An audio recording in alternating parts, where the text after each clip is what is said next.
নমস্কার বন্ধুরা, বানমৌরি নতুন একটি ভিডিওর সাথে সবাইকে স্বাগত জানাই। আশা করি সবাই খুব ভালো আছো। দিদি সকালের কাজকর্মগুলো সেরে নিয়ে দুপুরে রান্নার জন্য সবজিপত্রগুলো কেটে নিচ্ছিল। পটলটাকে এভাবে গোটা গোটা করে কেটে নিয়েছিল। এটা ভাজা হওয়ার জন্য কাঁকরোল কেটেছিল, আলু কেটেছিল আর ঢ্যাঁড়স রান্না হবে তো ঢ্যাঁড়সটা কেটে রেখেছিল, আর কিছুটা পরিমাণ পটল কেটেই রেখেছিল অন্যদিন রান্নার জন্য। আর দিদির মেয়ে এদিকে খেলা করছিল। তারপর মা এদিকে পুজো করতে বসে গেছে, আর ততক্ষণে ব্যাপী বাজার থেকে চলে এসছে বাজার করে নিয়ে। তো সবজিপত্রগুলোকে আমি গুছিয়ে রাখছিলাম। ব্যাগের মধ্যে ঢ্যাঁড়স ছিল, ওটাকে প্লাস্টিকে ভরে নিলাম ফ্রিজে রাখার জন্য। আর কিছুটা আগেই এই সবজিপত্রগুলোকে আমি ঢুকিয়ে রেখেছিলাম। এটার মধ্যে মিষ্টি কুমড়ো ছিল আর কুঁদরি কিনে এনেছিল, আর কিনেছিল একটা বড় মোচা। মোচাটা খুব বড় ছিল, তো মোচাটাকেও আমি ঢুকিয়ে রেখে দিয়েছিলাম এভাবে। আর টমেটো কিনে এনেছিল, আর টমেটোগুলোকেও ঢুকিয়ে রেখে দিয়েছি। আর মামা বাড়ি থেকে কতগুলো পাতিলেবু আনা হয়েছিল, দিদা এনেছিল, তো পাতিলেবুগুলোকে রেখে দিয়েছিলাম। এগুলো কড়টা পেকে গেছে, তো ওই জন্য বের করে নিচ্ছিলাম কয়েকটা পাতিলেবু। এই যে দুটো বের করে নিলাম, আর পাতিলেবুগুলো ভালো আছে, তো ফ্রিজের মধ্যেই রেখে দিলাম। আর তারপর বাজার থেকে দুধের প্যাকেট কিনে এনেছিল, আর একটুখানি দই এনেছিল, দই বসানো হবে তো তার জন্য। তো দুধটাকে আমি গরম করব।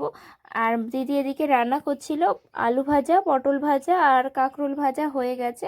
আর মুগের ডাল রান্না হবে, আজ নিরামিষ রান্না হচ্ছে, কারণ পরের দিন শ্রাবণ মাসের প্রথম সোমবার, আর প্রথম সোমবার পুজো দেওয়া হবে, তো তার জন্য আজ নিরামিষ রান্না হচ্ছে। করলা ভাজা হবে, করলাটাকেও কেটে রেখেছিল। আর করভাঙা চাটনি রান্না হবে। আমাদের গাছে করভাঙা হয়েছে, বাড়িতে করভাঙা গাছ আছে, তো ওইটা দিয়ে করভাঙা চাটনি রান্না হবে। আর এদিকে মুগের ডাল রান্না হচ্ছিল। তারপর রাতে মটর রান্না হবে, যার জন্য মটরটা ভিজিয়ে রাখা হয়েছিল। আর বাইরে তো ঝিমঝিম করে বৃষ্টি পড়তেই আছে সারাদিন। আর আর এই বৃষ্টির মধ্যে আজ আমার আবার পড়া ছিল, বিকেলে 4টার সময় পড়া ছিল। তো পড়তে বেরোবো যখন, তখনই খুব জোরে বৃষ্টি শুরু হয়ে গেল। আর বৃষ্টিটা থেমে যাওয়ার পর পড়তে গেছিলাম। আর তারপর বাড়ি আসার সময় দিদি ফোন করে বলল যে ওরা ইস্কন মন্দির আসছে, আমাকেও যাওয়ার জন্য। দিদি, বাপি আর দিদির মেয়ে এসেছিলো, ওরা অনেক সময় আগে থেকে এসেছিলো, আর আমি অনেকটা দেরি করে এসেছিলাম। তো তারপর কিছু সময় ওখানে ছিলাম, আর সন্ধ্যা আরতি তো শেষ হয়েই গেছে, আমি আর দেখতে পেলাম না। তো যাই হোক, ওখানে কিছু সময় ছিলাম। তারপর অনেকটা রাত হয়ে গেছে, তো এবার বাড়ি যাব। ওখানে খিচুড়ি প্রসাদ দেওয়া হচ্ছিল, খিচুড়ি প্রসাদ খেলাম। আর এখন অনেক রাত হয়ে গেছে, বাড়ি যেতে হবে। তো বাড়ি কি যাব, আমার দিদির মেয়ে তো যেতেই চাইছিল না, ওর এখানে আসতে এতটাই ভালো লাগে। আর বাড়িতে থাকলে তো সবসময় বলতেই থাকে যে ইস্কন মন্দির যাব। তো আজ আনা হয়েছিল, অনেকটা সময়ও ছিল, ও সন্ধ্যা আরতিও দেখেছে, তবুও বাড়ি যেতে চাইছিল না। ওর এখানে আসতে এতটাই ভালো লাগে, ও এখানে আসলে বেশ খুশি হয়ে যায়, অনেক লোকজন, তারপর কীর্তন গান হয়, ওর সবটাই বেশ ভালো লাগে। তো এখানেও নাচও করছিল। তারপর এখন তো বাড়ি যেতে হবে। দিদির মেয়েকে নিয়ে বাপি সাইকেলে করে চলে গেছে, সাইকেল নিয়ে এসেছিল। আর আমি আর দিদি রাস্তাতে হাঁটতে হাঁটতে যাচ্ছিলাম, যেতে যেতে আবার রাস্তাতে বৃষ্টিও শুরু হয়ে গেল টিপ টিপ করে। তো তার জন্য ছাতাটাও বের করতে হলো, কি আর করা যাবে, রাত্রিবেলা ছাতাটা ভিজেই গেল।